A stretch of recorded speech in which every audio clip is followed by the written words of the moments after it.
మనం చిన్నప్పటి నుంచి పుస్తకాల్లో చదువుకున్నాం కదా, కళింగ యుద్ధం జరిగింది అని. అలాగే ఆ రక్తపాతాన్ని, మారణ హోమాన్ని చూసి మహాచక్రవర్తి అయిన అశోకుడు బౌద్ధ మతాన్ని స్వీకరించాడు అని. అది మరెక్కడో కాదు, భువనేశ్వర్ కి సమీపంలోనే దయా నది సమీపంలో ఈ యుద్ధం జరిగినట్టుగా చెబుతూ ఉంటారు. ఇదిగోండి, సరిగ్గా ఇక్కడే ధౌలి కొండల మీదే ఆ కళింగ యుద్ధం అనేది జరిగింది.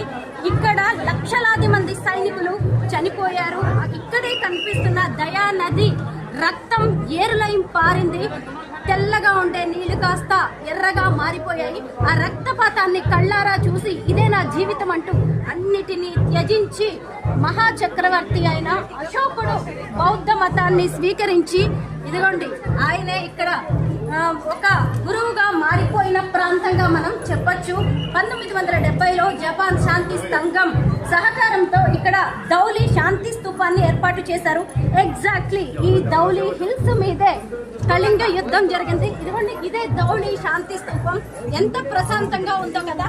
ఒకప్పుడు రక్తం విజయం అంటూ తిరిగిన ప్రాంతం. ఇక్కడ అహింస, అలాగే శాంతి, మానవత్వానికి ప్రతీకగా మారిపోయింది. ఇక్కడ ఎక్కడ చూసినా గానీ అశోకుడికి అలాగే బుద్ధుడికి సంబంధించిన ప్రవచనాలు, వాళ్ళకి సంబంధించిన విషయాలు ఇక్కడ కనిపిస్తూ ఉంటాయి.